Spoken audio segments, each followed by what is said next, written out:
Good morning बच्चों, आपके अच्छे दिन की शुभकामना के साथ आइए आज का वीडियो प्रारंभ करते हैं।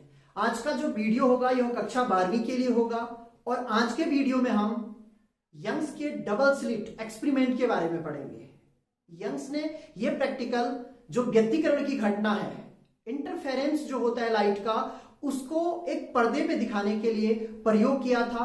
तो आज हम इस प्रयोग के बारे में जानते हैं और किस तरीके से व्यतिकरण के पश्चात जो लाइट है उसका पैटर्न हमें प्राप्त होता है, इसके बारे में अध्ययन करने वाले हैं।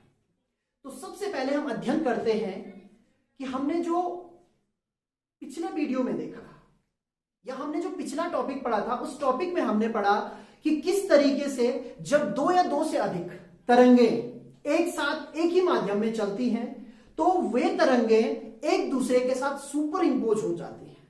इसका अर्थ यह हुआ कि वो दो तरंगे न रह के एक तरंग बन जाती है, जिसके कारण उस तरंग का माध्यम के किन्हीं स्थानों पर एम्पलीट्यूड बढ़ जाता है और किन्हीं स्थानों पर जो एम्पलीट्यूड है वह कम हो जाता है, जिसके कारण उसकी जो तीव्रता है यानी कि जो प्रकाश है वो प्रकाश कहीं पर हमें बहुत ज्यादा ब्राइट दिखता है और कुछ बिंदुओं पर वो प्रकाश हमें डार्क दिखता है। तो यंग्स ने अपने प्रयोग में यही सिद्ध किया था और आज हम इसी के बारे में जानने वाले हैं। तो सबसे पहले ये जान लेते हैं कि मान लीजिए यहां हमने लाइट के दो सोर्स रखे और उनसे जो लाइट है वो इस तरीके से आगे बढ़ रही है। जब वो आगे बढ़ेगी तो दोनों की पहला जो सोर्स होगा और दूसरा जो सोर्स होगा, दोनों ही तरंग को क्या करेंगी, जनरेट करेंगी। और जब वो तरंग को जनरेट करेंगी तो उसके कारण क्या होगा, वो तरंगे एक दूसरे के साथ इंटरेक्शन करेंगी, यानी कि एक दूसरे के साथ मिलेंगी और मिलने के पश्चात जो घटना होती है उसे हम व्यतिकरण कहते हैं। हमें पता लगा कि जो व्यतिकरण है उसके कुछ बिंदुओं पर प्रकाश की तीव्रता बढ़ रही है और कुछ बिंदुओं पर कम हो रही है।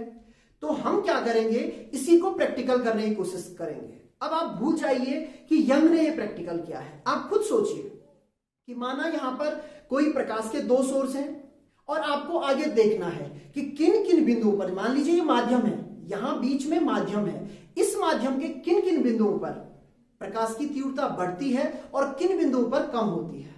साथ ही एक चीज और हमने देखी थी कि जब हमने इसका एनालिसिस किया था व्यतिकरण का, तो हमारे पास दो घटनाएं आई थी। पहला आया था जो फेज कंडीशन थी, यानी कि जो कला संबंध था वह था 0, 2 पाई, 4 पाई, 6 पाई, इस तरीके से आगे बढ़ता है। इसका अर्थ क्या हुआ, इसका अर्थ यह हुआ कि जब जब 0 का, 2 पाई का, 4 पाई का कला संबंध आएगा तब तक हमें प्रकाश का जो पैटर्न है यानी कि जो रूप है वो एक ब्राइट फॉर्म में दिखेगा, यानी कि प्रकाश हमें क्या दिखेगा, एक ब्राइट फ्रिंज के रूप में दिखेगा। ठीक उसी समय हमने अध्ययन किया कि फाई इज इक्वल्स टू पाई, 3 पाई, 5 पाई और 7 पाई। इन कंडीशन में जो प्रकाश था वह हमें डार्क फॉर्म में दिखेगा। क्यों? क्योंकि इनमें विनाशी व्यतिकरण हो रहा था। अब आप देख सकते हैं कि यहां 0 और 2 पाई, उसके बीच में क्या पड़ रहा है, पाई पड़ रहा है। फिर देखिए 2 पाई और 4 पाई, उसके बीच में क्या पड़ेगा, 3 पाई। इसका अर्थ क्या हुआ कि जिस बिंदु पर या जिस फॉर्म में एक तल हम खींचेंगे, उस तल पर जब हम प्रकाश का व्यतिकरण की घटना को देखेंगे तो हमें एक ब्राइट फ्रिंज मिलेगी और एक क्या मिलेगी, डार्क फ्रिंज मिलेगी। तो अपने प्रैक्टिकल में या अपने प्रयोग में यंग ने यही सिद्ध किया कि जो प्रकाश होता है उसके कुछ बिंदुओं पर हमें डार्क फ्रिंज दिखती है और कुछ बिंदुओं पर ब्राइट फ्रिंज दिखती है। तो आइए, जो यंग का डबल स्लिट एक्सपेरिमेंट है उसके लिए सबसे पहले हम मैथमेटिकल एक्सप्रेशन फाइंड कर लेते हैं और मैथमेटिकल एक्सप्रेशन फाइंड होने के पश्चात हम वो स्थितियां ज्ञात करेंगे जिसमें हमें दीप्त अदीप्त फ्रिंज मिलेगी। साथ ही यहां पर हम जो ब्राइट फ्रिंज होगी और डार्क फ्रिंज होगी उनकी चौड़ाई भी ज्ञात करेंगे। तो सबसे पहले ये देख लेते हैं कि यह प्रैक्टिकल किस तरीके से किया गया होगा। तो यहां पर सबसे पहले आपको यह समझना है कि हमें लाइट का जो सोर्स चाहिए वो एक कोहेरेंट सोर्स चाहिए। कोहेरेंट का अर्थ होता है एक समान प्रकाश स्रोत। अब हमारे सामने समस्या यह आती है कि जब हम अलग अलग प्रकाश स्रोत लेते हैं तो उस टाइम पर उन प्रकाशों में यानी कि उनकी तरंग दैर्ध्य में उनकी आवृत्ति में और उनके एम्पलीट्यूड में अंतर हो सकता है। हमें ऐसा प्रकाश चाहिए जिसकी तरंग दैर्ध्य, आयाम या आवृत्तियां लगभग क्या हो, बराबर हो। अब इसके लिए हम क्या करेंगे, अलग अलग सोर्स से अगर हमें प्रकाश नहीं मिलता है तो सबसे पहले हम क्या करते हैं कि एक प्राथमिक स्रोत ले लेते हैं। मान लीजिए ये प्राथमिक स्रोत ले लिया, इसके ठीक सामने बराबर दूरी पर, यहां पर सबसे पहले ऐसे कर देता हूं मैं, उसके पश्चात मान लीजिए ये दूरी और ये दूरी, जैसे मान लीजिए 10 सेंटीमीटर है, ये भी कितनी है 10 सेंटीमीटर। हम यहां पर दो झिरियां, झिरी का अर्थ होता है यहां पर हमने दो छोटे छोटे यहां पे क्या ले लिए, छेद दे लिए हैं। समझ में आ गया? तो यही वो दो झिरियां हैं। अब जब मैंने आपको तरंग सिद्धांत बताया था तो हाइगेंस ने कहा था कि जो प्राथमिक प्रकाश स्रोत होता है, जब उससे प्रकाश आगे की तरफ बढ़ता है तो उसके आगे बढ़ने के पश्चात एक तरंगार्घ बनता है समान दूरी पर, बताया था ये। तो इसका अर्थ ये हुआ कि जो ये हमने पैटर्न खींचा है, ये पैटर्न पूरा का पूरा क्या होगा, एक तरंगार्घ होगा। और उस तरंगार्घ में ये दो बिंदु हैं, एक को मैं नाम दे रहा हूं S1 और दूसरे को नाम क्या दे रहा हूं, S2। अरे समझ में आया? और ये दोनों ही जो हमने की होल लिए हैं, छोटे छोटे छेद लिए हैं, ये पुनः किसके स्रोत बन जाएंगे, प्रकाश के स्रोत बनेंगे। अरे यही तो पढ़ाया था। और जब ये प्रकाश के स्रोत बन जाएंगे तो यहां से फिर से ये क्या करेंगे, प्रकाश को तरंगों के रूप में क्या करेंगे, आगे की ओर वितरित करेंगे। इस तरीके से मैं एक बार दिखा देता हूं, इस तरीके से, हाँ है ना? अरे सही है। इसी प्रकार ये भी क्या करेगा, इस प्रकार से प्रकाश को आगे वितरित करेगा और इस तरीके से प्रकाश आगे बढ़ता रहेगा। यहां तक समझ में आ गया? अब हम देखना चाहते हैं कि ये माध्यम है, यहां से लेकर इस साइड को ये क्या है, माध्यम है। हम देखना चाहते हैं कि जो माध्यम है उसके किसी स्थान पर, अब स्थान इसलिए कहा यहां से लेकर यहां तक की दूरी होगी और पूरा एक तल हमें खींचना पड़ेगा। यहां पर हम एक पर्दा लेते हैं, तो मान लीजिए यहां पर मैंने यहां से लेकर यहां तक की जो दूरी है d दूरी ले ली। कितनी दूरी ले ली, d। और d दूरी पर एक क्या रख लिया है, पर्दा रख लिया है। यहां पर आप ले रहे हैं स्क्रीन। अरे सही है, एक पर्दा है।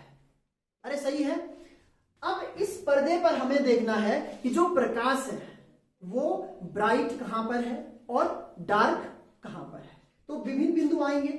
इसके लिए हम क्या करेंगे कि ये जो पैटर्न मैंने बनाया है, इस पैटर्न को मैं नहीं ले रहा हूं। हम यहां पर एक कंडीशन लेते हैं। तो चित्र को सही तरीके से दिखाने के लिए मैंने क्या किया, जो प्राथमिक स्रोत था उसे हटा लिया है। तो अब यहां पर देखिए, जो पहला होल है यहां पर हम मान रहे हैं कि पहला प्रकाश स्रोत रखा हुआ है और यहां जो S2 होल है उस पर दूसरा प्रकाश स्रोत रखा हुआ है। दोनों की विशेषता क्या है कि दोनों से जो प्रकाश निकलेगा वह तरंग दैर्ध्य और आवृत्ति में लगभग समान है। सही है। इसके पश्चात जो ये स्रोत है इनके बीच की डिस्टेंस हमने d रखी है। ये अल्प दूरी पर रखे जाते हैं। जब मैंने व्यक्तिकरण आपको बताया था तो मैंने आपको बताया था कि यह घटना केवल तभी होगी जब जो स्रोत है उनके बीच की जो दूरी है वह अति सूक्ष्म हो। तो जो d डिस्टेंस है वह बहुत कम होती है। यहां पर मैंने क्या किया, एक पर्दा ले लिया है। इस पर्दे पर हम देखने वाले हैं कि हमें डार्क और ब्राइट फ्रिंज कहां कहां प्राप्त होती है, जिसकी दूरी इन प्रकाश स्रोतों से कितनी है, कैपिटल D है। इतना समझ में आ गया। उसके पश्चात हमने क्या किया, जो इन स्रोतों के ठीक बीच का हिस्सा है, यानी कि इनकी जो मिड डिस्टेंस है, वहां से हमने एक दूरी खींची और यहां इस पर्दे पर उसे हमें कहा सेंटर पॉइंट। क्या कहा, मतलब ये केंद्र बिंदु है। क्या है? अब हमें यहां पर करना क्या है, हमारा जो टास्क है वो ये है कि इस पर्दे पर हम देखना चाहते हैं कि इस सेंटर से इतनी दूरी पर हमें क्या प्राप्त होगा, हमें ब्राइट फ्रिंज प्राप्त होगी या डार्क फ्रिंज प्राप्त होगी। फिर हमारा दूसरा क्वेश्चन है कि हम यहां पर देखना, मतलब अलग अलग बिंदु ले लिए, एक बिंदु यहां ले लिया, एक बिंदु यहां ले लिया, एक बिंदु यहां, अलग अलग बिंदु ले लिए। इसी तरीके से यहां हमने अलग अलग बिंदु ले लिए और इन बिंदुओं पर हम चेक कर रहे हैं कि जो प्रकाश है वह समान कला में पहुंच रहा है या अलग अलग कला में पहुंच रहा है।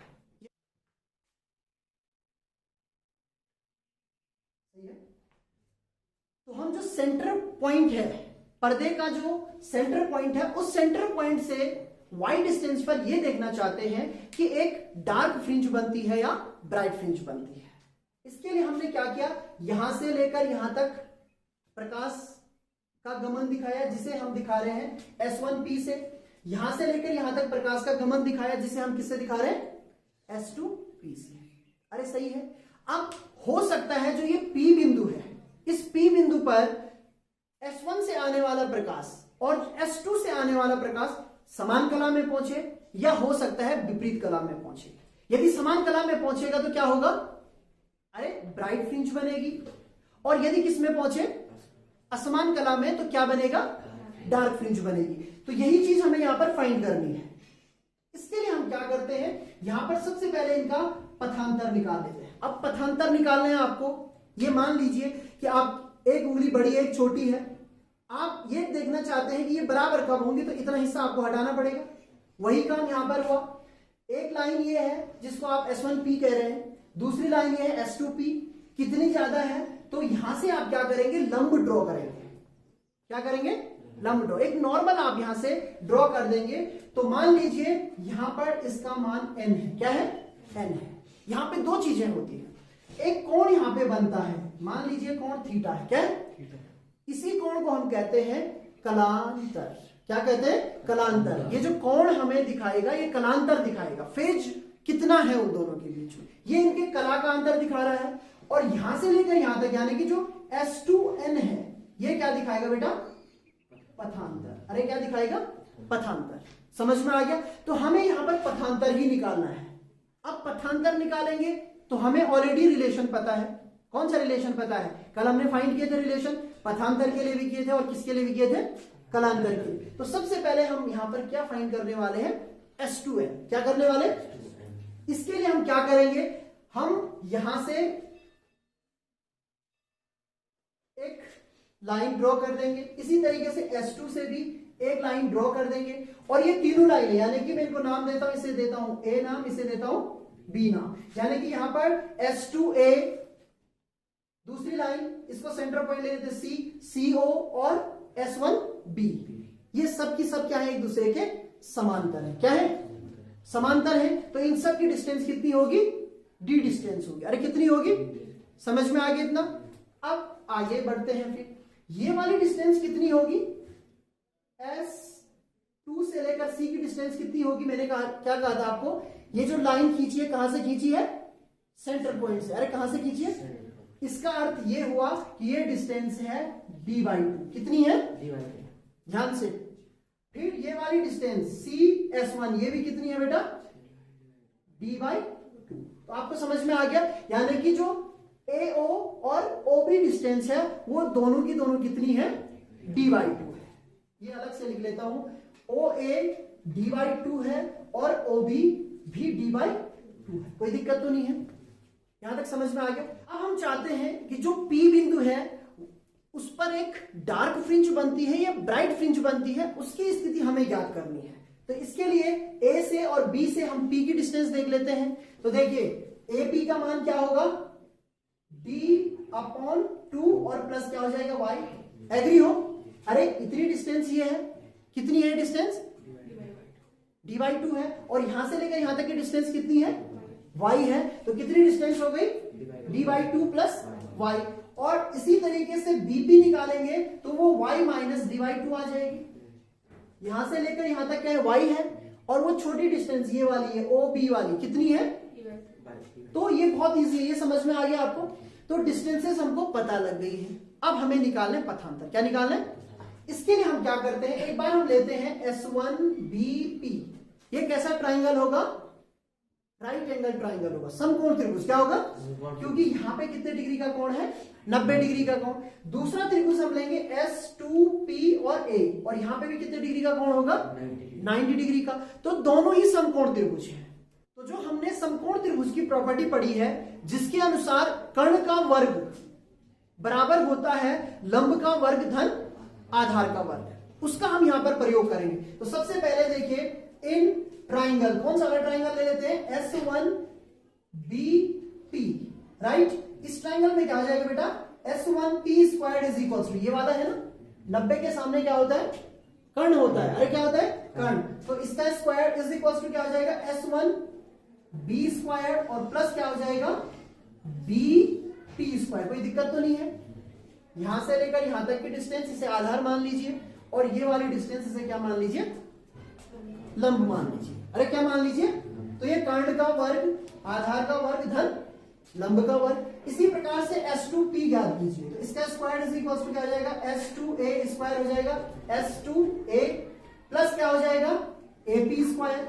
सही है, ये इक्वेशन नंबर 1 है, ये इक्वेशन नंबर क्या है, 2।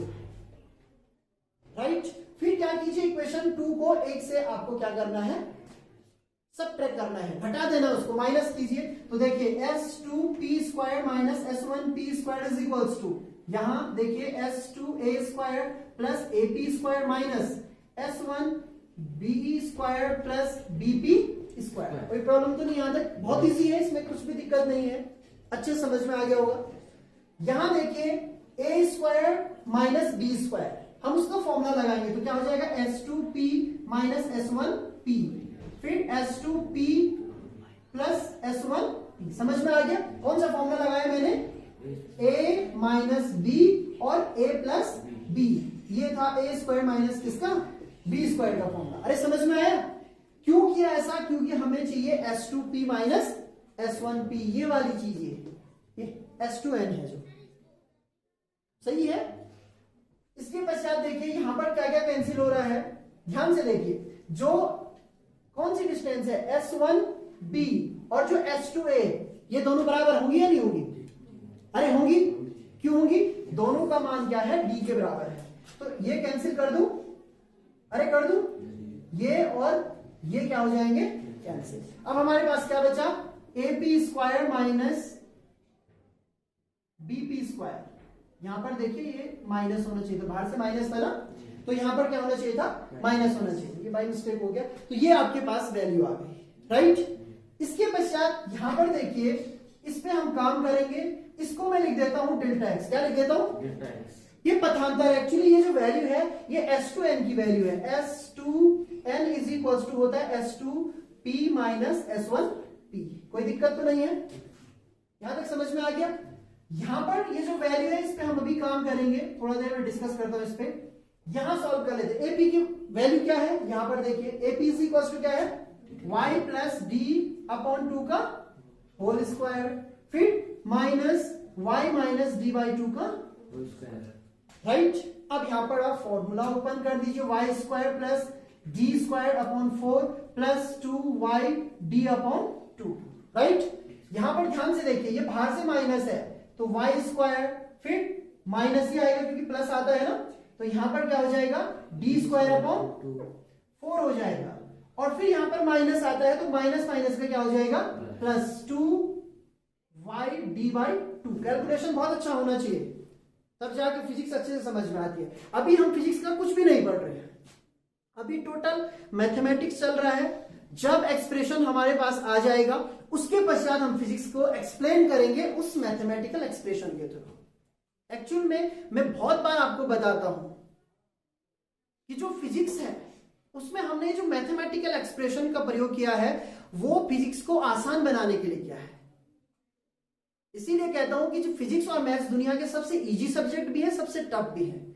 जब आपके पास मैथमेटिकल एक्सप्रेशन मिल जाएगा तो उसके थ्रू आप सारी फिजिक्स एक्सप्लेन कर लेंगे, और अभी आप देखिए मैं सारा उसी से एक्सप्लेन करने वाला हूं।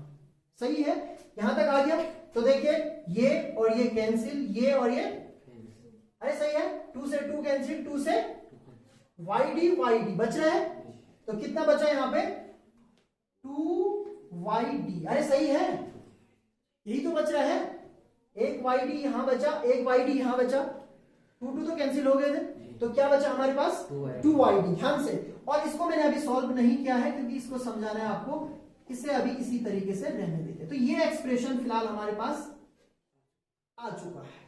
राइट, अब इसको आगे बढ़ाते हैं, इसके लिए थोड़ा सा फिर से एक्सप्लेन करते हैं।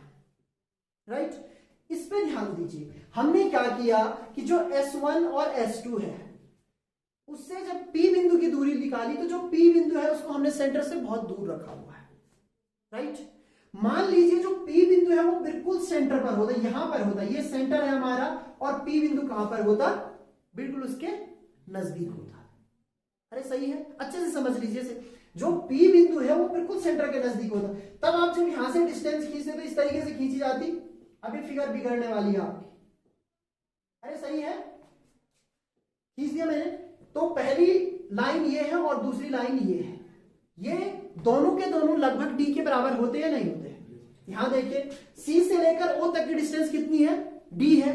अब हमने जो P बिंदु है उसको बिल्कुल O के नजदीक ले लिया है, तो उस टाइम पे जो S1P होगा और S2P होगा वो लगभग किसके बराबर होंगे?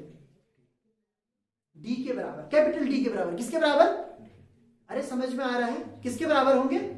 तो यही कंडीशन हमने यहां पे रखनी है। एक्चुअल में ये हमने फिगर को अच्छा दिखाने के लिए बहुत दूर रखा हुआ है y को, लेकिन हम एक कंडीशन ले रहे हैं, P lies very close to O।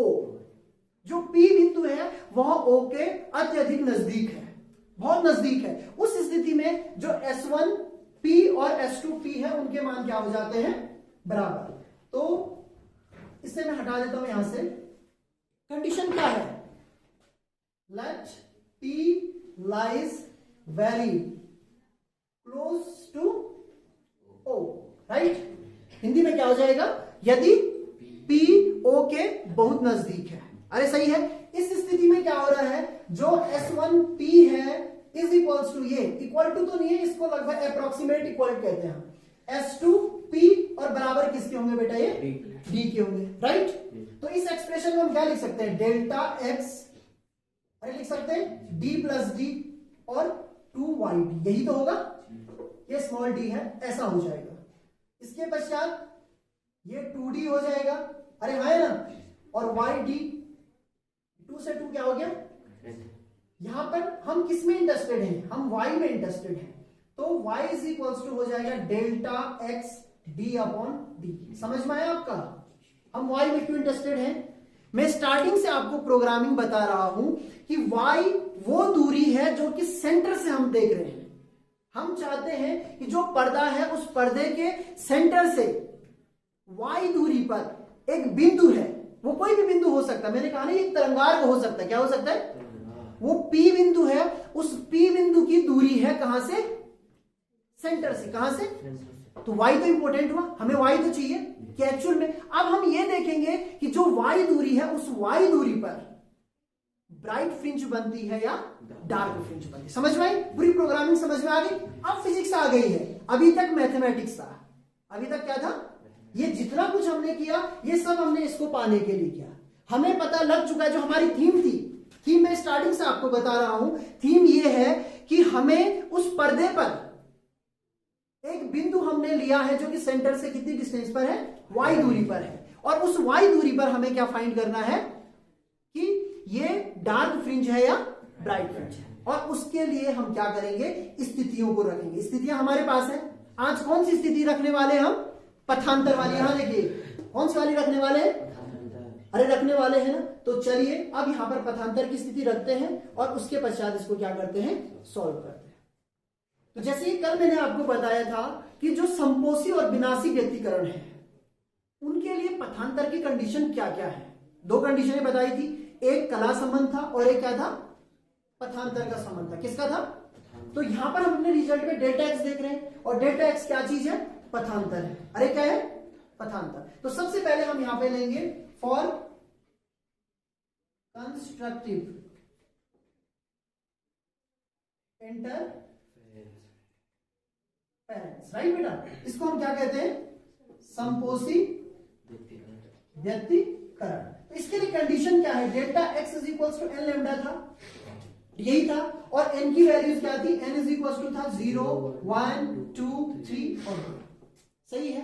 अब यहां पर हम कंडीशन रखेंगे, तो इसे हम एन के लिए रख रहे हैं, तो इसे हम वाई एन कहेंगे। वाई एन का मतलब हम एन प्लेस के लिए देख रहे हैं।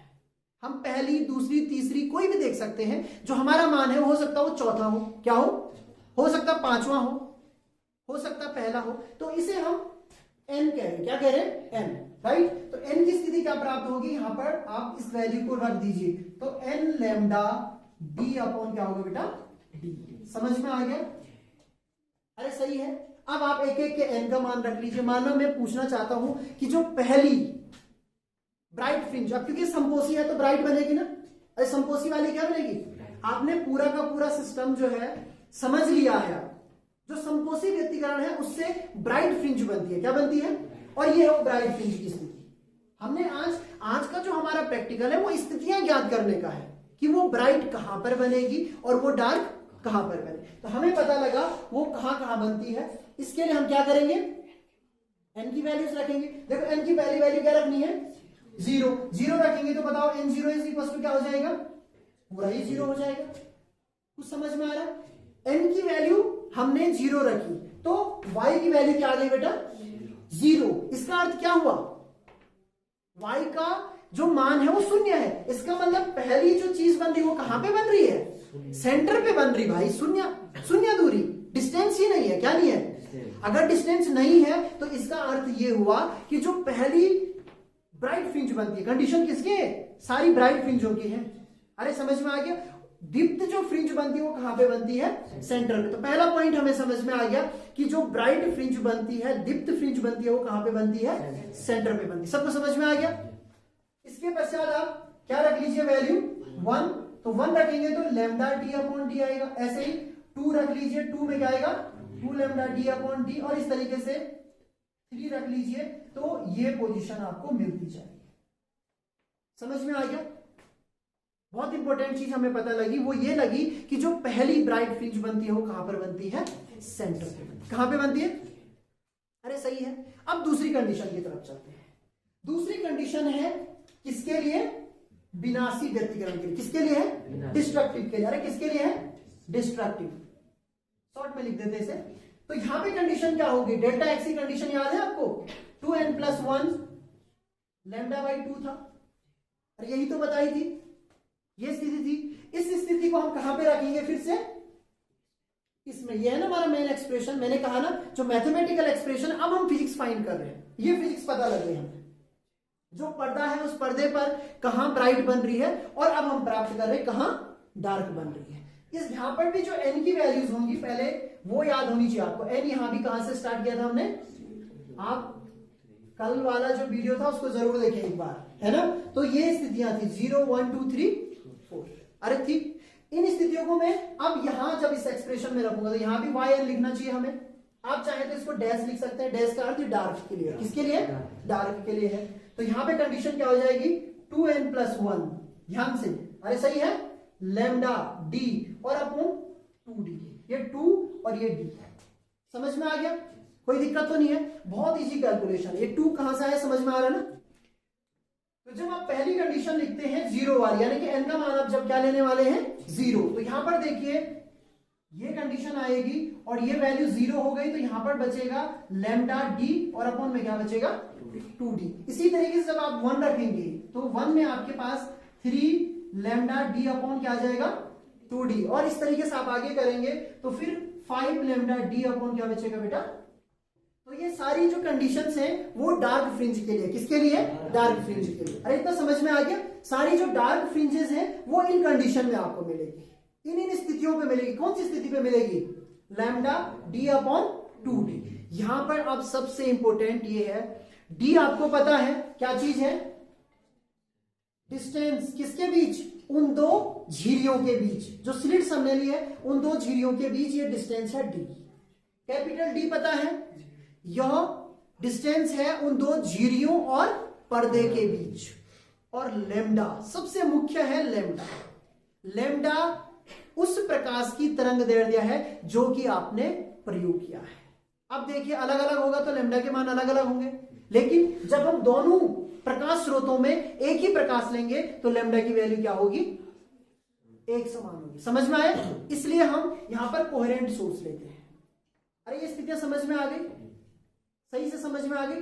अब आगे की स्थिति पर चर्चा करते हैं। अब हमें चाहिए कि जो ब्राइट फ्रिंज बन रही है और जो डार्क फ्रिंज बन रही है वो कितनी चौड़ी बन रही है। ध्यान दीजिए, चौड़ाई।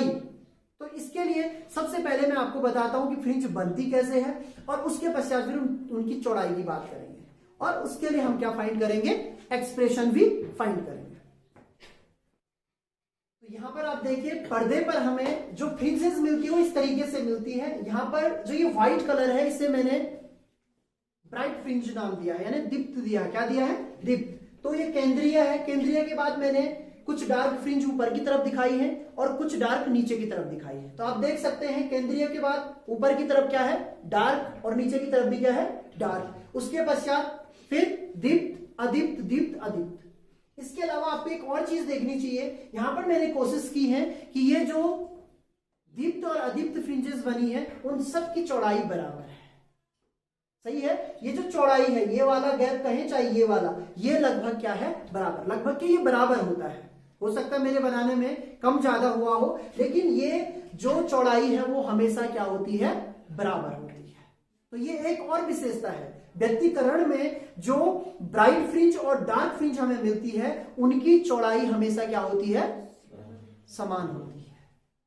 इतनी चीज समझ में आ गई। एक और चीज आपको दिख रही होगी, इनकी चौड़ाई के साथ जो ये इधर को मैंने दिखाया है, इसका अर्थ होता है इनकी तीव्रता भी बराबर होती है। क्या होती है, तीव्रता घटती नहीं है, तीव्रता जितनी है उतनी ही आपको दिख रही है। ये चीज समझ में आ गई। आगे मैं आपको विवर्तन पढ़ाऊंगा और विवर्तन में मैं आपको बताऊंगा कि जैसे जैसे हम आगे को बढ़ते हैं उसमें भी इसी तरीके का पैटर्न बनेगा, उसमें तीव्रता कम होती जाती है। तो इस पॉइंट को आप ध्यान रखेंगे। सही है। तो अब हमारा अगला पॉइंट है कि हमें चौड़ाई चाहिए।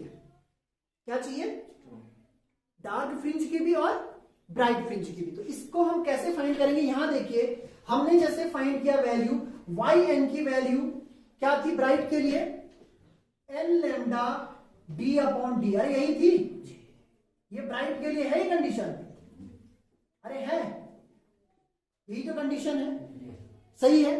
अब यहां पे आपको चौड़ाई निकालनी है। तो चौड़ाई किसको कहते हैं कि जो फ्रिंज है उस फ्रिंज के बीच की चौड़ाई होनी चाहिए।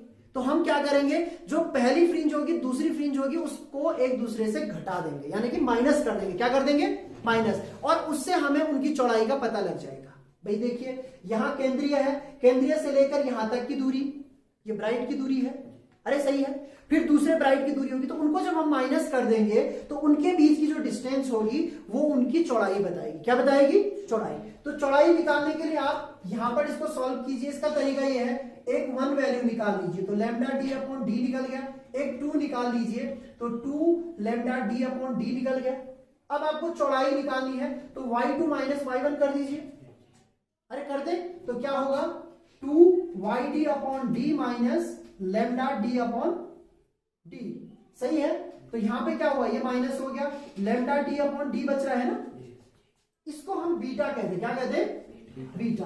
तो जो ब्राइट फ्रिंज बनती है उसकी चौड़ाई कितनी होती है, लैम्डा डी अपॉन डी। अरे कितनी होती है, लैम्डा डी अपॉन डी। समझ में आ गया। इसी तरीके से हम अब निकालेंगे डार्क भी। किसकी निकालेंगे, डार्क की। तो डार्क का एक्सप्रेशन क्या था, यहां पे याद कीजिए 2n+1 lambda D upon 2d, यही था। अरे था। और जब मैंने वैल्यू रखी थी y1 रखी है तो y1 की वैल्यू क्या आ जाएगी, वो आएगी लैम्डा डी अपॉन 2d। 3 आएगी ना, अरे 3 आएगी। यहां पे आप 1 रखेंगे तो 2+1 यानी 3 हो गया। ऐसे ही आप क्या फाइंड कीजिए, y2, तो ये 5 लैम्डा डी अपॉन क्या आएगी, 2d। सही है। और फिर यहां पे जैसे कि हमने इसी तरीके से इसे भी कीजिए, y2 माइनस y1 कीजिए। तो इसमें से इसे माइनस करना है तो क्या हो जाएगा, 5 lambda D upon D minus 3 lambda D upon D, 2d sorry, right. तो ये हो जाएगा 2 लैम्डा डी अपॉन 2d। सही है। और 2 से 2 क्या हो गया, कैंसिल। तो इसे हम बीटा डैश कहेंगे और लैम्डा डी अपॉन डी। तो आप देख सकते हैं जो पैटर्न मैंने बनाया था वो इसीलिए बराबर चौड़ाई का बनाया था, डार्क के लिए भी और किसके लिए, ब्राइट के लिए। क्यों, क्योंकि चौड़ाई दोनों की क्या आई है, समान आई है। अरे दिख रहा है आपको, ये किसके लिए हमने सॉल्व किया, ब्राइट के लिए, और ये किसके लिए किया, दोनों बराबर मिली। अब यहां पर एक क्वेश्चन और आता है कि जो केंद्रीय दीप्त है, सेंट्रल फ्रिंज है आपकी, जिसको हम ब्राइट कह रहे हैं, उसकी चौड़ाई कितनी होगी। तो उसकी, क्योंकि ब्राइट की सबकी बराबर है, वो भी लैम्डा डी अपॉन डी होती है। या एक तरीका और होता है कि उसके दोनों तरफ क्या है, डार्क फ्रिंज, डार्क फ्रिंज कितनी है, अरे है ना। तो ये भी कह सकते हैं कि सेंटर से इस डार्क की दूरी और सेंटर से इस डार्क की दूरी। अब आप बताइए एक डार्क की दूरी कितनी आई थी सेंटर से, पहले वाले की, जब हमने शून्य रखा था अरे कंडीशन क्या रखी थी हमने, वही तो पहली होगी, ये थोड़ी पहली हो जाएगी। समझ में आ रहा है? तो उस कंडीशन में हमें प्राप्त हुआ था, अगर आपको ध्यान है, वो प्राप्त हुआ था लैम्डा डी। क्या हुआ था? Upon 2d। अरे हुआ था, अभी अभी तो हमने एक्सप्रेशन फाइंड किया था। जो पहली डार्क बनी थी, उस पहली डार्क की स्थिति क्या थी? Lambda D upon 2d। जब मैंने वैल्यू रखी थी y की, क्या रखी थी? 0 रखी थी। अरे रखी थी, तो ये कंडीशन आई थी। तो सेंटर से, कहां से? यहां पे ध्यान दीजिए, मैं सेंटर दीप्त नहीं कह रहा हूं, सेंटर बिंदु से कह रहा हूं। किससे कह रहा हूं? तो ये दूरी नीचे की तरफ भी आई होगी और ऊपर की तरफ भी आई होगी। तो कितनी दूरियां हो गई? वो 2 हो गई। इसका अर्थ ये हुआ 2 लैम्डा डी अपॉन 2d, और कितने का मल्टीपल करना पड़ेगा? 2 का, सॉरी यहाँ पे 2, ये हो गया 2 का मल्टीपल कर दिया। एक की डिस्टेंस इतनी है, एक कितनी है, तो यहाँ पे कितने का मल्टीपल करेंगे? 2 का। तो 2 से 2 क्या हो गया? कैंसिल। तो जो ब्राइट फ्रिंज होती है उसको हम बीटा नॉट कह सकते हैं, वो लैम्डा डी अपॉन क्या आ रही है? डी। तो ये तीनों वैल्यूज, ये वाली वैल्यू, ये वाली वैल्यूज और ये वाली, तीनों वैल्यूज क्या है? आपस में समान है। इसका अर्थ क्या हुआ? डार्क फ्रिंज, ब्राइट फ्रिंज और जो सेंट्रल फ्रिंज है, वो सब की सब बराबर चौड़ाई की होती है। अरे क्या होती है? और उसका एक्सप्रेशन क्या होता है? Lambda D, capital D upon small D. समझ में आ गया? तो इस एक्सप्रेशन पे आप विशेष ध्यान दीजिए। इससे रिलेटेड क्वेश्चन बहुत ज्यादा आपको बोर्ड एग्जाम में या जो अदर्स कंपटीशन होते हैं उनमें पूछे जाते हैं, और थोड़ा थोड़ा इसमें चेंज किया जाता है। प्लस इसमें जो माइंड से रिलेटेड क्वेश्चन होते हैं, जिसमें आपको थिंक करना पड़ता है, अपना दिमाग का इस्तेमाल करना पड़ता है, वो भी पूछे जाते हैं। तो देखिए, beta is equals to lambda D upon D, ये बहुत इंपॉर्टेंट फॉर्मूला है। अब देखिए यहां पर थिंकिंग लेवल के क्वेश्चन क्या क्या हो सकते हैं। जो फ्रिंज की चौड़ाई है वो किस पे डिपेंड कर रही है? सबसे पहले देखिए, डी किस में है? इसके व्युत्क्रम में है, इनवर्स में है। इनवर्स की वैल्यू अगर बढ़ती है तो बीटा का मान क्या होगा? घटेगा। यह एक्सप्लेनेशन मैंने आपको बहुत बार किया हुआ है। अरे क्या है, नहीं किया है? मैंने आपको बहुत बार समझाया हुआ है कि जब भी चीजें व्युत्क्रम में होती हैं तो उनके मान बढ़ने पर यह वैल्यू क्या हो जाएगी? राइट। और ठीक उल्टा कर दीजिए, डी जितना कम होगा उतना ही फ्रिंज की चौड़ाई क्या होगी? ज्यादा होगी। तो जो स्टार्टिंग से मैं कह रहा हूं कि जो दो सोर्स है लाइट के, उनको एक दूसरे के बहुत ज्यादा नजदीक रखना चाहिए। सही है? इससे क्या होगा? जो फ्रिंजेस बनेंगी वो बहुत प्यारी बनेगी और आपको साफ साफ दिखाई देंगी। समझ में आ गया? दूसरा, डी, ये पर्दे की डिस्टेंस थी। किसकी डिस्टेंस थी? तो डी का मान जितना ज्यादा होगा, यानी पर्दा उन सोर्सेज से जो S1 S2 है जितनी ज्यादा दूर होगा उतना ही क्या होगा? अच्छा होगा। अरे नहीं होगा, आपकी जो फ्रिंज है यानी कि जो डार्क होगी वो भी चौड़े पैटर्न की होगी, और जो ब्राइट होगी वो भी क्या होगी? चौड़े पैटर्न। तो अच्छी दिखेगी ना आपको, साफ साफ दिखेगी। और सबसे लास्ट में लैम्डा। लैम्डा सबसे इंपॉर्टेंट है। लैम्डा क्या है? प्रकाश की तरंग दैर्घ्य। अरे क्या है? तो यदि तरंग दैर्घ्य कम होगी, अब कम किसकी होती है? वॉयलेट कलर की। अरे किसकी होती है? वॉयलेट की होती है। ठीक है। और सबसे ज्यादा किसकी होती है? रेड कलर की होती है, नहीं होती है? तो अगर आप वॉयलेट कलर प्रयोग करोगे तो जो फ्रिंजेस की चौड़ाई है वो कम मिलेगी। सही है? और यदि रेड कलर प्रयोग करोगे, क्या करोगे? तो आपको जो चौड़ाई प्राप्त होगी फ्रिंजेस की वो क्या होगी? बहुत ज्यादा होगी। अरे समझ में आई मेरी बात? अच्छे समझ में आ गई? तो ये चीज भी आपको समझ लेनी। एक और इंपॉर्टेंट है आपके पास, जिसके मैंने देखे कंपटीशन में बहुत ज्यादा क्वेश्चन पूछे जाते हैं। यदि इस एपरेटस को, एपरेटस का मतलब ये हुआ कि एक सिस्टम है। सिस्टम क्या बना? एक पर्दा है। अरे सही है। यहाँ पे S1 और S2 दो सोर्सेज हैं और ये पूरा एक एपरेटस मान लो, इसको हमने बनाया हुआ है। यहां से P बिंदु पे, कोई भी कहीं पे भी है P बिंदु, उस पे लाइट जा रही। इस एपरेटस को हमने उठा के लिक्विड में रख दिया। किस में रख दिया? माने हमने द्रव में रख दिया। द्रव पानी में रख दिया। किस में रख दिया? तब फ्रिंज की चौड़ाई पे क्या फर्क पड़ेगा? तो ये इंपॉर्टेंट हो जाता बेटा। तो जब हम पानी में रखते हैं तो पानी में रखने पर मान लीजिए जो पानी है वहां पर वेवलेंथ, प्रकाश का जो वेवलेंथ है वो क्या हो जाती है? चेंज हो जाती है। और वो वेवलेंथ कितनी चेंज होती है? Lambda by mu. अरे कितनी चेंज होती है? और ये म्यू इंपॉर्टेंट है। म्यू क्या चीज हो गया? रिफ्रैक्टिव इंडेक्स, अपवर्तनांक। किसका? उस द्रव का। इसीलिए मैं कह रहा था कि कोई भी द्रव हो सकता है, जरूरी नहीं पानी हो, पानी हो तो ठीक है, पानी की जगह पे हो सकता है केरोसिन हो, एल्कोहल हो, अरे सही है, या कांच के अंदर हमने रख दिया हो सेटअप को, समझ में आ रहा है। तो यहां पे म्यू उसका अपूर्णांक है, क्या है, तो देखिए क्या फर्क पड़ेगा, बीटा इज इक्वल्स टू क्या हो जाएगा, लैम्डा अपॉन म्यू डी और डी, तो म्यू पे डिपेंड कर रहा है ना। अब म्यू जितना ज्यादा होगा बीटा की वैल्यू उतनी क्या होगी, कम होती जाएगी, यानी कि जिस द्रव का या जिस माध्यम का अपूर्णांक अधिक होगा वहां पर जो फ्रिंजेस बनेंगी, चाहे वो डार्क हो चाहे ब्राइट हो, उनकी चौड़ाई क्या होगी, कम होगी। सही है। तो कुल मिलाकर जो यंग्स का डबल स्लिट एक्सपेरिमेंट था, सबसे पहले हमने उसकी भूमिका बनाई, उसके पश्चात हमने मैथमेटिकल एक्सप्रेशन फाइंड किया, और मैथमेटिकल एक्सप्रेशन के पश्चात हमने पूरी फिजिक्स फाइंड कर ली। वो कौन कौन सी कंडीशन है जहां पे हमें ब्राइट फ्रिंज मिलने वाली है, डार्क फ्रिंज मिलने वाली है, और साथ ही वो फ्रिंज की जो चौड़ाई है, चाहे वो डार्क के लिए हो, सेंट्रल के लिए हो या ब्राइट के लिए हो, वो सब के लिए एक ही एक्सप्रेशन था, लैम्डा डी अपॉन डी। और फिर मैंने एक्सप्लेन किया कि ये जो बीटा की वैल्यू है वो किन किन चीजों पर निर्भर करेगी। सबसे इंपॉर्टेंट है ये वाला पार्ट, सही है। तो जो अगला वीडियो होगा उसमें हम इससे रिलेटेड जो न्यूमेरिकल क्वेश्चंस होंगे या तो उनको सॉल्व करेंगे, या हो सकता है जो विवर्तन हो, विवर्तन की घटना के बारे में अध्ययन करेंगे। सही है।